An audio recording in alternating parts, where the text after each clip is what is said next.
there's a lovely phrase that if you've met an autistic person, you've met one autistic person, and the possibility of developing an addiction to gaming, because there's something about autism and computer gaming that really go together. And they found that 9 out of 10 autistic individuals over the age of 50 had not had a diagnosis.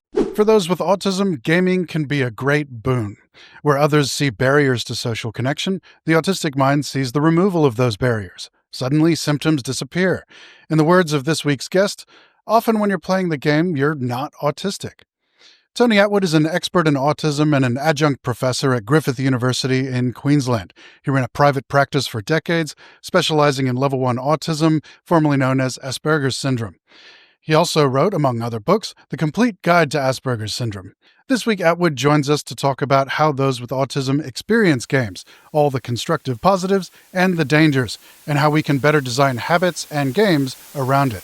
I guess it's great to start with some general ones, because we're here to talk about sort of the intersection of autism and gaming and autistic gaming habits, though the autism label these days is a very broad church. It includes so many things. Obviously, the Asperger's and is now level 1 autism.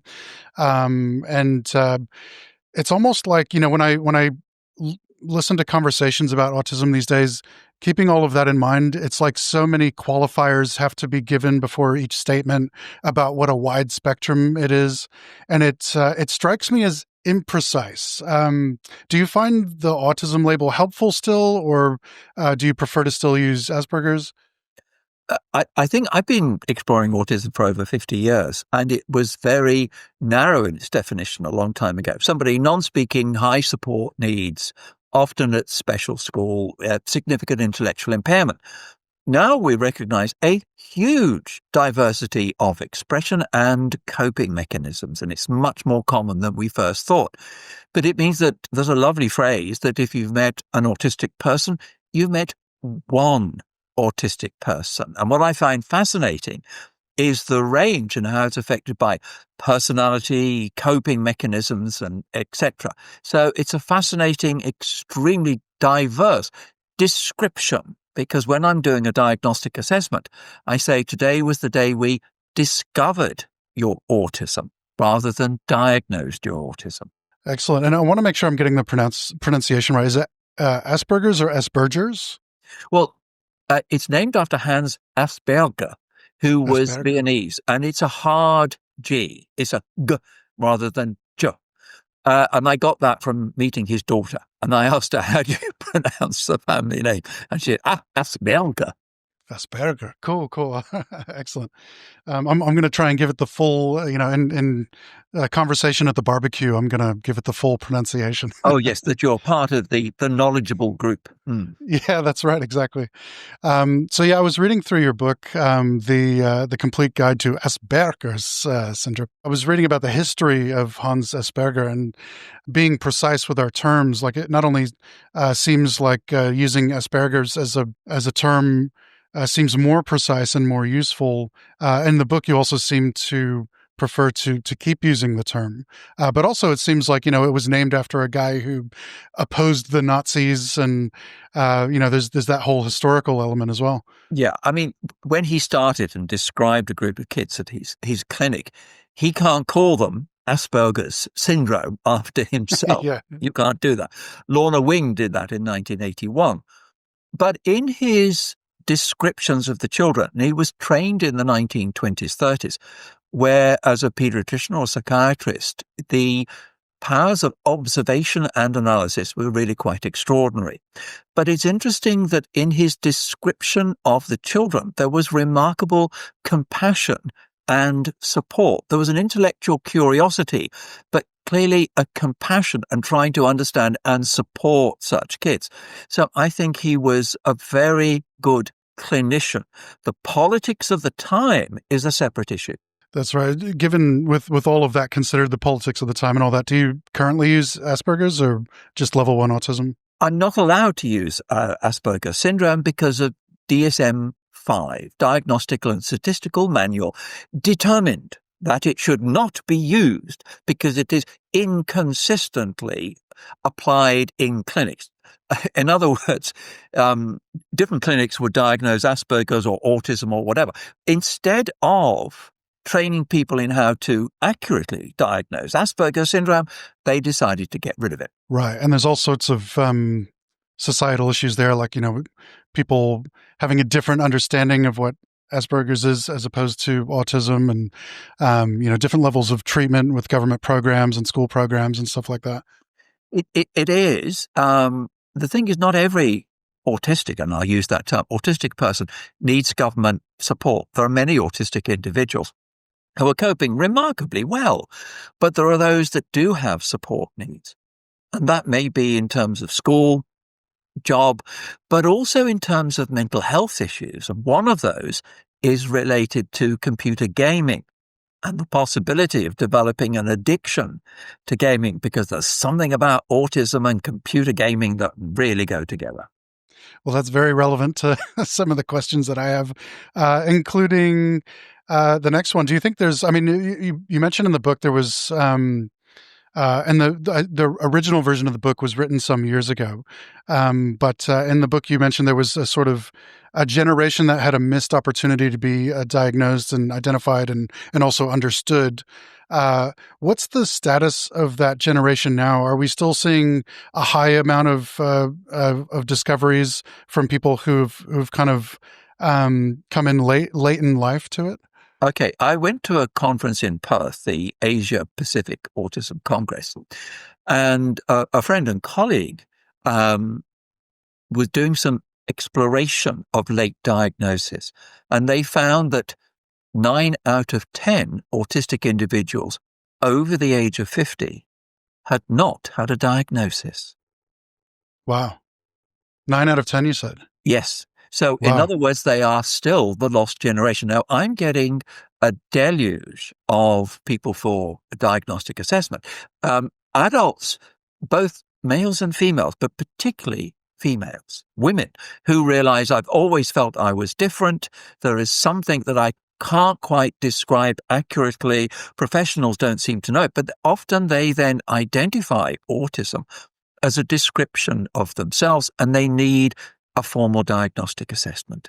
I was curious about that because you mentioned that women and young girls had like a lower rate of, I guess, diagnosis, but also seeking diagnosis, and they camouflage more. And some of that was due to playground habits and social habits. I was wondering if that carries over into the gaming sphere as well, like with, if you noticed any sort of differences in gaming habits and therefore like how autism sort of manifests. Okay, I think there are going to be differences which are gender, whatever your potential description is. And that is, males tend to like shooting games. Females tend not to. Females are more concerned about being creative rather than destructive. So that will continue within autism. So when I talk to autistic girls and women about their games, they are much more art, creativity, animal, person-orientated than what weaponry have begun. Is there any, in terms of camouflaging, is there more opportunities for that in the gaming space, especially for young girls? Oh, it's ideal for camouflaging because you can take on another persona. And you can almost define it, and you can play with personalities, and you can describe yourself and just see what it's like and how do people react to it. So if you're trying to discover the self and you're trying to develop what would be a good, shall we say, personality type for connection with others, it's a lovely way of experimenting. In terms of gaming, like as you mentioned, there's something about gaming and autism. In terms of like the percentage of autistic folks in the general wider population compared to the percentage within the gaming population, what do you think the difference there is? Officially, the prevalence of autism is 1 in 36. But I strongly suspect that more than 1 in 36 in the gaming population has autism. You mentioned in the book that the different pathways that someone might have towards a diagnosis and a discovery, and one of those is through the media. And That can be, through a TV show or film, or these days it could be through a video game. What do you think makes a good media representation of autism? I really like actually, I think it's a BBC, but recently on the ABC, Patience. Actually, it is an autistic woman who portrayed an autistic woman in the TV series as somebody involved in the library of a police department of collating data and information, but then using her powers of analysis and observation to actually help in ongoing cases.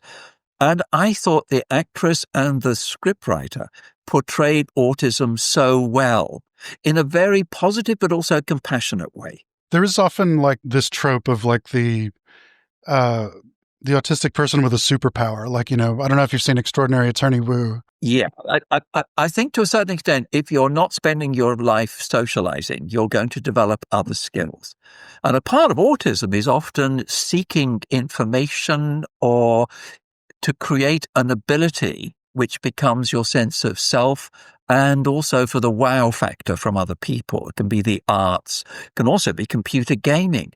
So those are some of the things that we look at in terms of, we also recognize that there's a quality of autism that society needs. We have the phrase to think outside the box, and the autistic person says, what box? And so Yeah. it's that different perception can lead, and also an ability with patterns and systems that is an advantage. As Temple Grandin, one of the most famous of autistic individuals, said, if the world was left to use socialites, we would still be in caves talking to each other. I love that. And, that really hits on something that I've been thinking about because, and I was talking to a psychiatrist a little while ago who was writing a book. He was a little bit more focused on ADHD, but he was talking about the evolutionary advantages of humanity as a group having a certain percentage of neurodivergent people. And I was thinking about autism in that way as well, where, the certain aspects that it causes people to present seem advantageous to me in my uneducated opinion, like sense of justice, sense of truth. Sometimes when I observe groups of people, I'll see that conformity can be more important than truth. So when someone presents a political opinion, it can be more important within that tribe to just agree with the opinion, go along to get along, don't cause too much trouble. Whereas at a certain point, I think the group benefits more from truth. So now, tell me, Jeremy, are you making an indirect comment on Donald Trump? Well, I didn't have him in mind, but I think that is apt. I did when you said that, yes. Yeah. I don't want to out them. I don't want to name names. But a characteristic of autism is truth, and to seek truth. But they can get into trouble for revealing the truth when they're expected to use a white lie. And many autistic individuals say, but it's the truth. Why are you frightened of the truth? And I guess in terms of like evolutionary terms, there are situations where humanity or just the group benefits from some brutal truth, right? Yes, it is. There are times when that person is needed for society, but in interpersonal areas, that can cause a lot of conflict. Certainly the line manager or boss doesn't like being told the truth, especially in front of other people. So the question is, the person may reveal the truth, but the context needs to be recognized. And I think many whistleblowers in various organizations actually are autistic because their allegiance is to the truth and law and justice, not profit. Therefore, Trump probably has no autistic people working for him. Or I wouldn't know. Yeah. So he's getting the message across, do not criticize me. Yeah, that seems to be the rule for that circle. In terms of gaming habits, is there a different sort of structure and motivations for while, because people talk about the different motivations for while we play. There's I don't know if you've seen the Bartle matrix of the different styles of gamer, and then people talk about extrinsic versus intrinsic rewards. So are there differences in autistic gaming habits in terms of motivations? A part of autism is difficulty understanding people. That is facial expressions, body language, tone of voice, context. And you don't have that with a screen. And so you bypass autism and you can use your abilities in something that is, shall we say, highly motivating because you have immediate achievements that are there. You don't have to wait for somebody to give you a report on Monday or for the teacher to give you a grade or whatever it is. But it's also, you often get autism and ADHD together and you don't have to wait. You can be impulsive. But there are other factors in autism, not just in terms of you don't have to read facial expressions. That is, you can use it for emotion regulation because it becomes a thought blocker. If you are anxious or depressed, and that's often the experience of an autistic person, when you are gaming, your mind is so focused on the game, it basically suppresses your anxiety or depression. Now, the problem is, for a while, you are detached from your emotional state. But when you switch off the game, it's been suppressed, not resolved. And sometimes the person's distress when the game ends isn't that they've had to do this because of a parent or partner said it stop. It's how am I going to cope with my deluge of anxiety, which now floods my mind. And there can be absolute despair and agitation that what you use to suppress your distress has gone. You mentioned in the book you had an instant cure for autism, which is solitude. You leave someone in a room and all of a sudden there's no social deficiencies because there's no socialization. And a lot of the sensory stuff doesn't apply because we're in direct control of the environment. And a lot of that applies to games as well, because, I am in direct control over all of the volume knobs on the game. And while there's not a zero amount of socialization, it's all funneled through a narrow medium like text chat, or even if there is voice chat, if in a competitive FPS game, the voice chat is very formulaic, right? Because, it's all you need to say, if I'm playing Counter-Strike, I need to say how many people where, what weapons they had. So it's 3 people with 2 AKs and a sniper planning the bomb at A site. It's all a formulaic communication. It is, and it's predictable. And that's what the person likes. There aren't many surprises that are occurring. So for an autistic individual, there are various enjoyable dimensions of the game, but it also means with a lot of practice, they then have status. Now, in their work setting and school setting, they may be poor in the currency of friendship, but in the game, oh boy, everyone is delighted. Oh, can you be in our team? Oh yeah, when you play, you are the master of it. It's a currency of friendship, but also the currency of conversation amongst people. So the autistic individual feels, I'm actually getting true credit for my abilities, not my social ability, but my gaming ability. And that's incredibly intoxicating because you don't get it anywhere else but in the game. I'm so glad you mentioned that, because I want to come back to the emotion regulation stuff, but that status in the esports space is something I wanted to touch on, because there are aspects about esports I think can be a double-edged sword where, it can provide community. Everyone's kind of focused on the same goal, which is great, but it can also provide some uncomfortable social situations when you get status, like you say, all of a sudden, some of those social problems can be amplified. For example, if someone accuses you of cheating within the game, that's kind of normal, and it's something that everyone deals with from time to time. But when someone accuses you of cheating on the forum after a tournament match, all of a sudden you feel lots of eyes on you. And, when you have a certain status, you get trolls trying to attack you, even trying to like do things like hack your Facebook mid tournament match or something like that. And then you've got like all the social media attention that comes with status. And, even in a small community like Australia, that status can feel like a big thing, right? It is a vulnerability. And my concern isn't autism. My concern is other people and how they react to the autistic person. There can be a jealousy for their abilities, a lack of understanding of them, and wanting to take them down in many ways. So the problem isn't autism itself, it's how people react. Now, the trouble is many autistic individuals have previously experiencing overt bullying and teasing. So when that occurs on the internet or in gaming, then you've got somebody who's already been traumatized by that criticism and rejection. So it's not just, I can deal with it. It actually acts as a trigger for trauma. It's stuff like that's hard for, neurotypical people to deal with. Are there any strategies for autistic people to deal with it? It's a difficult one because the non-autistic way is to disclose it, share it, find somebody who can listen and show compassion and so on.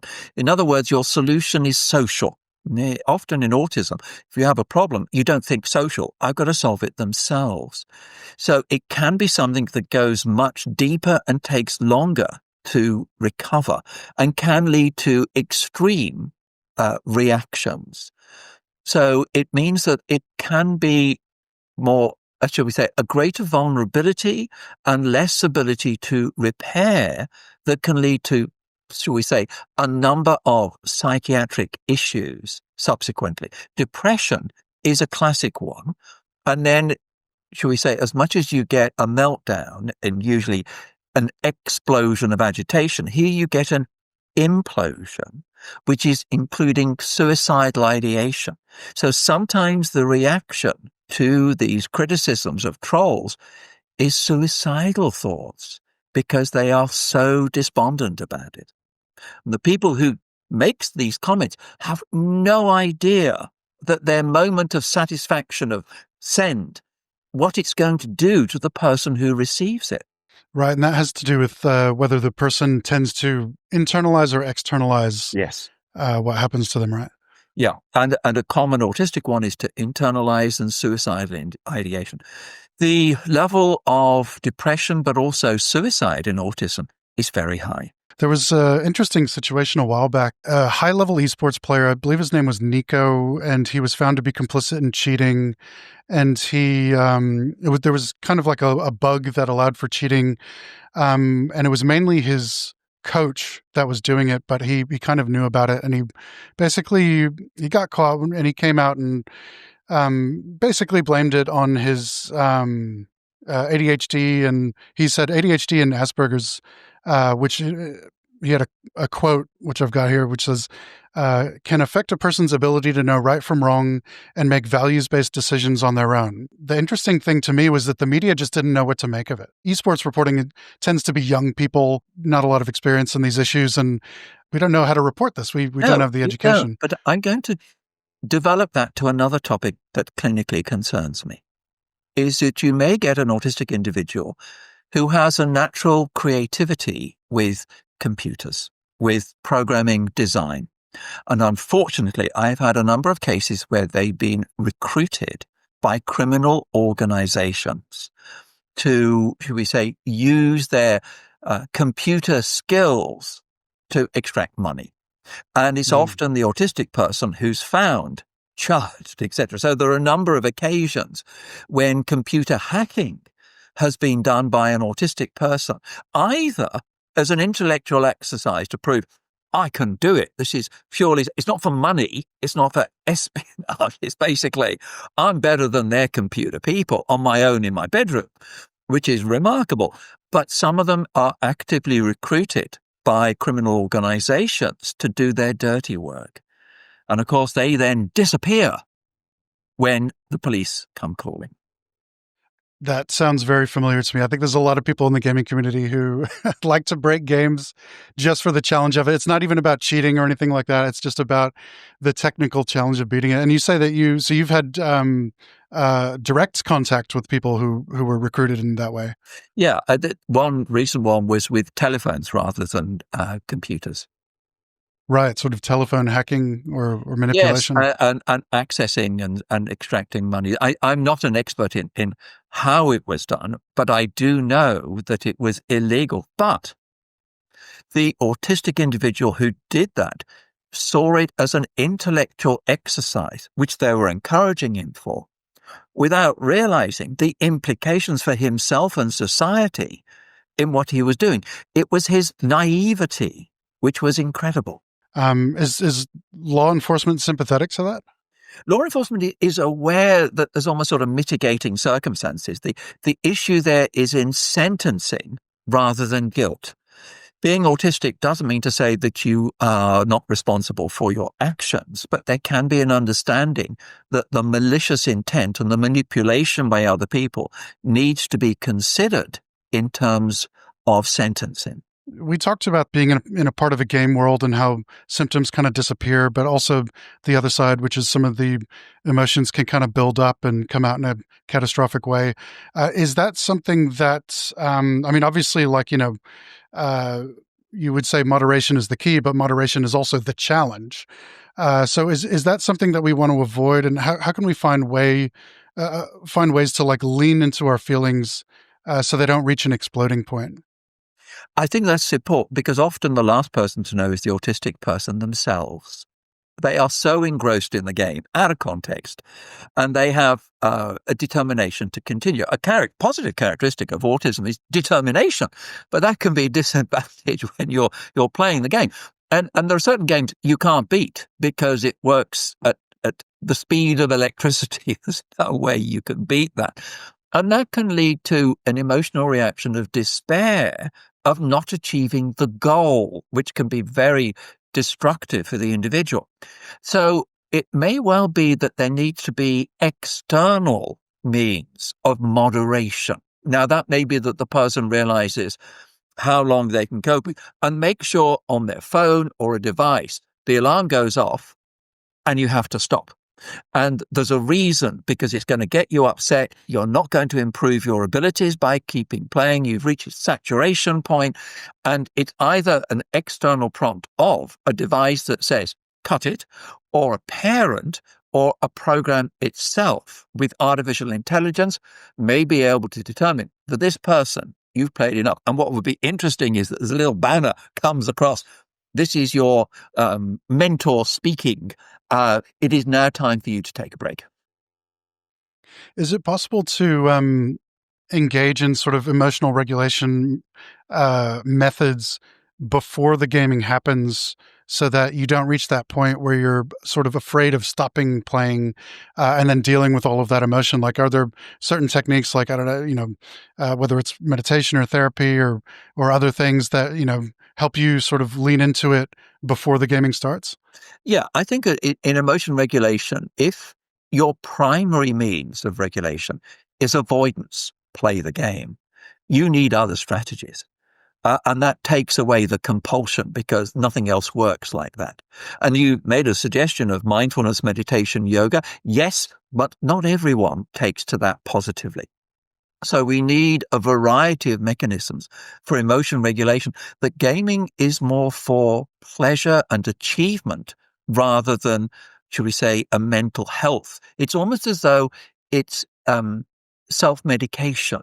But I guess in this case, medication that addresses a symptom and not the actual problem. Indeed, it does. It suppresses it. It doesn't resolve it.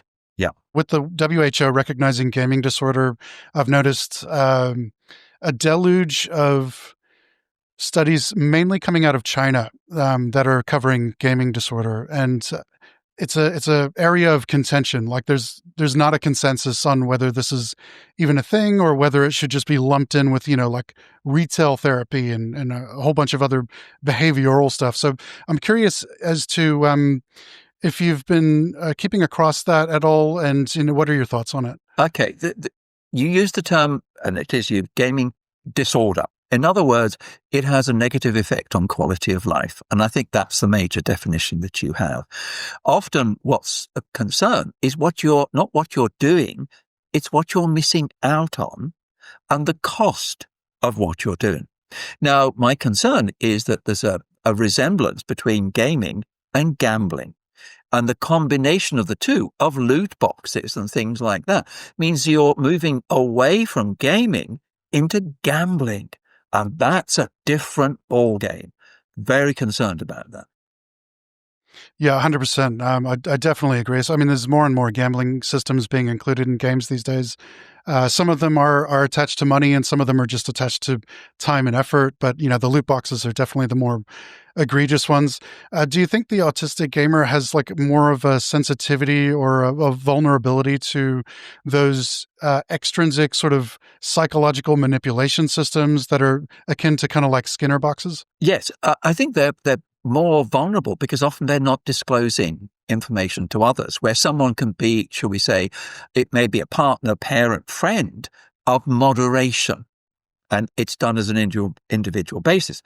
But I want to steer in another direction now. Sure, by all means, yeah. I want game designers. I know that they make it gambling and loot boxes, but you mentioned a moment ago emotion regulation. Yes. And there are now games being created to teach autistic individuals emotion regulation. Friend and colleague Luke Blackwood has developed Minecraft to teach emotion regulation. And I think that's an excellent thing. So I would like game designers, rather than to entertain and extract money, is actually to be therapeutic and benevolent, and create games that capture the person's attention, familiar territory, but teach them about emotion regulation. They're a character, there's decisions, there are tools that you can use and strategies. As much as you use weapons, there are different tools that you can use for emotion regulation. You're presented with particular scenarios.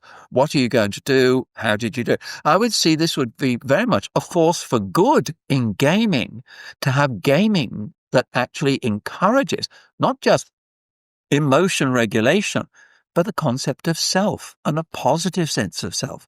So it's not an exploration of another planet. It's an exploration of the self. I think that'd be fantastic. I think, you know, there are a lot of indie devs that would take you up on that. And there are a lot of indie devs that deliberately eschew the more capitalist side of video games. However, you know, capitalism is going to capitalism. I think that's the challenge. And the challenge is to be creative in the game, but also make the game sufficiently lucrative for the self. It's not necessarily that you're having to sell the idea to some of the big companies. Yes, they can market things, etc. But you may find if somebody markets or creates it themselves, there may be a slow process of more and more people actually going into designing gaming as a way of connection, but then being of benefit to the individual in terms of psychological dimensions rather than financial. I'm reminded of, I don't know if you've ever come across L.A. Noire. No. The game, it's... Candy Noir, noir as black, but what is L.A. Noire? You can almost think of it like a Grand Theft Auto, in that it was an open world game where you would drive around, but you were playing a detective. The detective has to ask questions of a suspect and make judgments based on their facial expression, whether they were lying or telling the truth, or whether there was more information they were not telling you. That was basically the whole game. And I don't know, I think it sold pretty well but I mean, maybe that's kind of in line with what we're talking about. That's sort of like, you know, it's a big game that happens to also incorporate, Yes, training. I think some of the big gaming companies can be a subtle introduction to this. It could be cleansing capitalism by actually saying that this is okay. What I'm asking people to be a bit more creative, because the tendency of parents is to view gaming like alcohol. No, you're too young, or you use it to excess. And I would see that gaming has the potential to be of benefit to individuals. So if we're looking at how gaming can be a benefit to an individual, it can be, yes, in terms of emotion regulation, but it's also in terms of social, is that you can engage more with other people. And it may not be the conventional real life face-to-face interaction, but you are connecting. So that's what I would like to see more of the games to develop, is the development of friendships. Yeah, it can kind of provide a scaffolding for learning social behavior. So like what parents may see as a barrier to socializing is actually kind of removing barriers to socializing and Yeah. providing meaningful connection. And I would see a lot of autistic girls would be very interested in computer games on friendships, on bullying and teasing. Mm. And you're exploring the friendship. You have the eye-rolling bad guys, and how do you deal with them? And I think if you had gaming on friendship, I think a lot of girls in general, but especially autistic girls, would really enjoy the information because you're not part of the event. You can observe it and analyze it without somebody turning around and saying, "Who are you looking at?" Basically, go Yeah, away true. in various terms. So you can actually explore this as an observer and participant, but there's nobody there in reality. I mean, even if we don't use the term like, disordered gaming or gaming disorder, and we can use, a more vague term like unhealthy gaming habits, like even with normal children and, going back a certain amount of years before gaming was like geek chic and as popular as it is today, for children and adults, uh, even, neurotypical, like, it was too much gaming was seen as kind of like a weird thing that was unhealthy.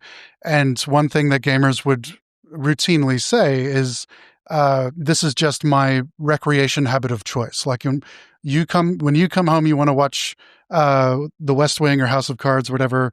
When I come home, I want to play this game.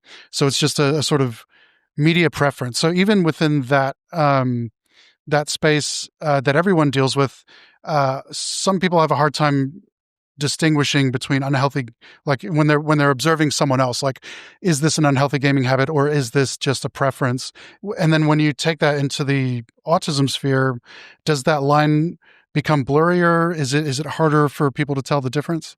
I think what you're just describing is the person says, gaming helps me and I need it.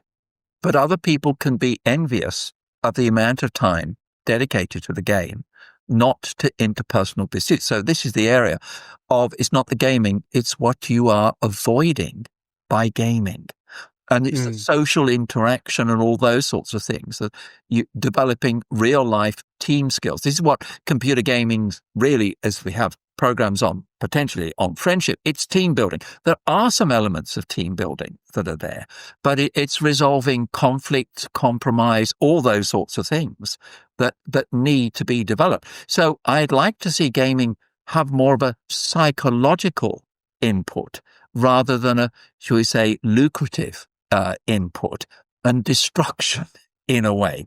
But it does mean that for an individual, by saying, I really enjoy that game, that's okay. It's like alcohol. Alcohol in moderation as a relaxant, as a social thing, is fine, but not for everyone. And the problem is there are some people who can't resist it and regulate it. So we're not planning to abandon alcohol because it is useful for some people in some ways, but there are individuals who will misuse it. And that's what I think happens with computer gaming. They misuse it. Yeah, and the benefits are often lost on the people who don't engage in the activity. Like, when I played in a Counter-Strike team and we competed in tournaments and stuff like that, there was two ladders in Australia, main ladders. There was the game itself, and games can be very effective at communicating systems and getting across ideas in terms of systems. But then there was the game outside the game, which was managing the team. And that taught me a lot about dealing with people and effectively running a business, dealing with sponsors, dealing with difficult situations where other teams felt that they weren't given a fair shake, just Yeah, all and these. capturing some of your players and things like that. That's the reality of the interpersonal side. So it goes against the computer. When it gets to that level, you have all sorts of issues in the reality, not just the gaming. And often autistic individuals love gaming, but not the expectations, especially of sponsorship. I'm supposed to sponsor things. I'm supposed to meet people and say how good their products are. And I don't think they're good. Why do I lie? I eat their products.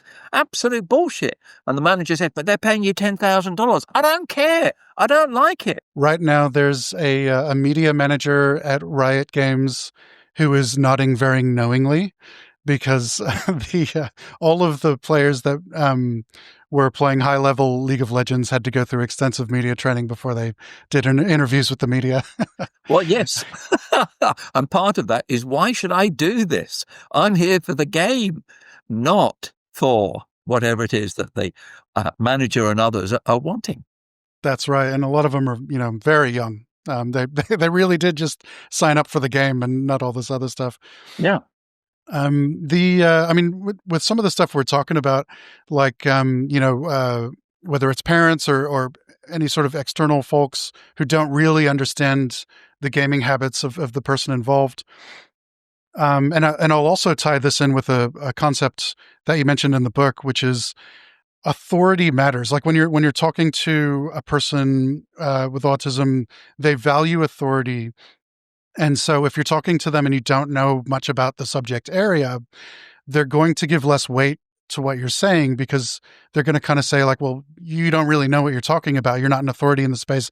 I know about this space. So, why are you telling me about it? And so one thing that strikes me that might fix both of those things, as well as a host of other things, parents just playing games with their kids. Right? Like if they play with the kids, they understand it. They become an authority on it. They know, there's all sorts of security stuff that gets solved, with the big news item of the day being Roblox and some of the predators that are in Roblox. And like a whole host of issues are solved if you just play with the kids. Okay, be careful. Because one of the reasons that they might like gaming is parents don't like it. Right, I'm going to do more of it. This is my rebellion. Don't like you gaming, I'm going to do more of it. So you can get I want to do what I want to do. And one of the reasons I like it is that the parents aren't involved. However, that can be at a certain stage in the teenage years. Earlier than that, I do think it is important to be involved in the gaming. And one of the things that I find fascinating with gaming is the artwork. It's astounding. And it is a new form as much as sculpture, fine art, all those sorts of things. I think the graphics and so on of gaming is an exceptional art form. And it's to appreciate that for its aesthetics. Yeah, absolutely. Some great games coming out recently, like Clair Obscur, some really interesting art direction. Hey, maybe that's the 4-dimensional chess move if a parent wants their kid to stop playing games. They'll just come home one day and say, I think gaming's really cool, actually. Right, that's it. I'm not going to do it. Yeah. It's reverse psychology.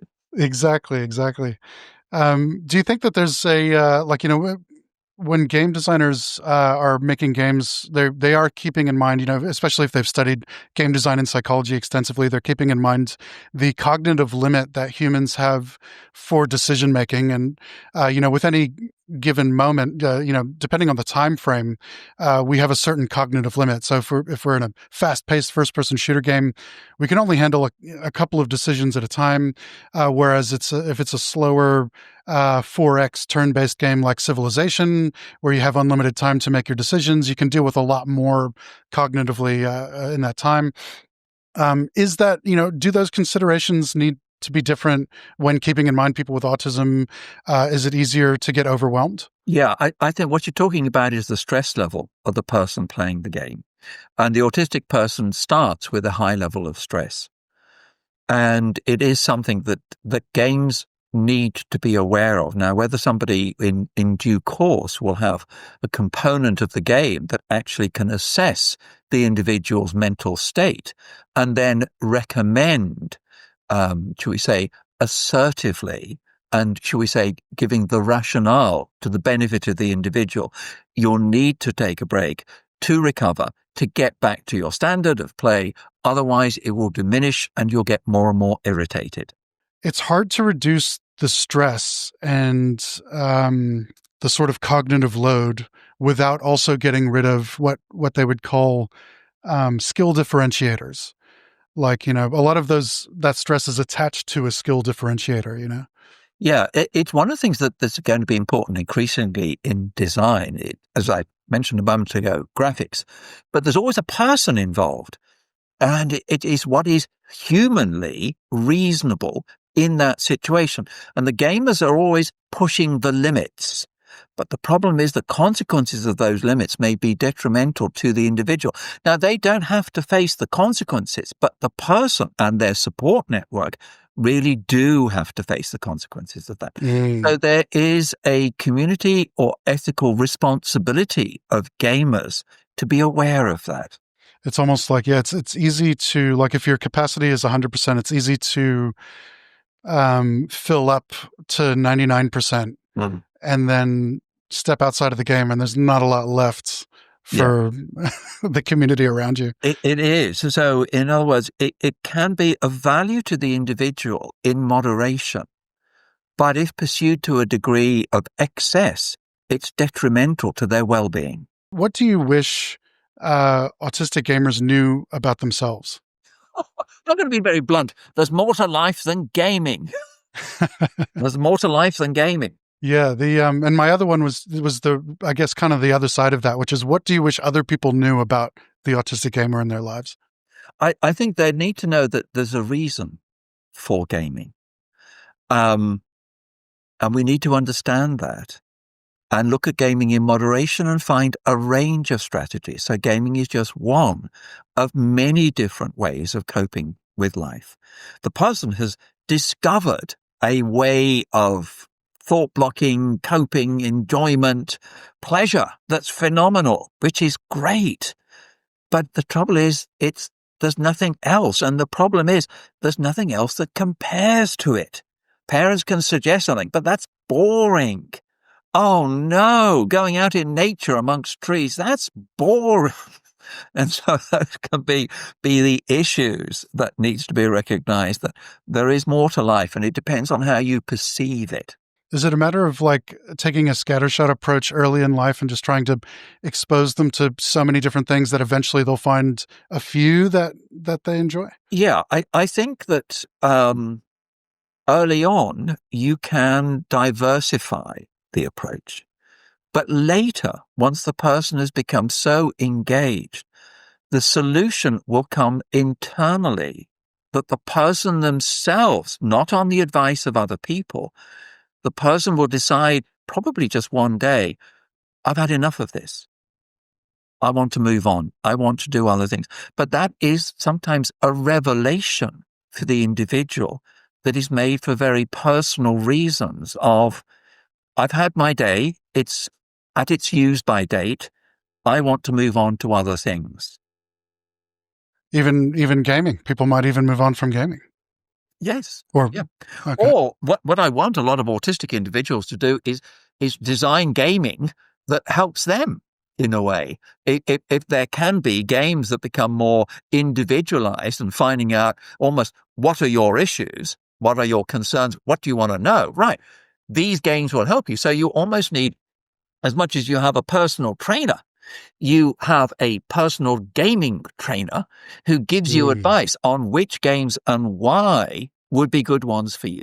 Absolutely. Yeah, you mentioned in the book, there's the school curriculum and there's the social curriculum. And I guess, these games that you're talking about, these potential games, could assist greatly with the social curriculum. Yes, but also the educational curriculum, because you can learn a lot in the gaming because you've got the person's attention and so on. And if you've got ADHD as well as autism, it's far better than waiting for the teacher to attend to you. And they're now with artificial intelligence using the person's profile on ADHD and possibly autism and learning ability to tailor make their program of the academic, shall we say, task on a computer program that is paced for the individual, for their profile of abilities, and gives them the feedback that they need. Yeah, I mean, hey, Civilization was how I learned that Gandhi was a warmonger. So Well, I don't know if you heard of that one. yeah, but which is okay, a variety of things. But what it means is that there are various ways of learning. Now, normally teaching is in a social context. For autistic individuals, social adds confusion, not clarity. So Mm, sometimes if you take away the social element, there can be the capacity to focus, learn, and remember via a screen much more than in the social theatre of the mm. classroom. Yeah, yeah, that makes so much sense. Like when the cognitive energy is more focused and it's not just trying to make sense of all the social stuff. Yeah, that makes Yeah. perfect sense. Yeah. Um, Tony, thank you so much. This has been a great chat. I really appreciate it. It's been so valuable, I think. Thank you, Jeremy. I'm delighted to have the opportunity to pontificate about gaming, and I hope those who are tuned in, sorry, can take on board some of those suggestions. But especially families, that they need to look at this.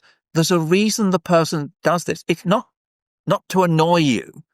It's actually it is a value in their life, and that's what you need to explore.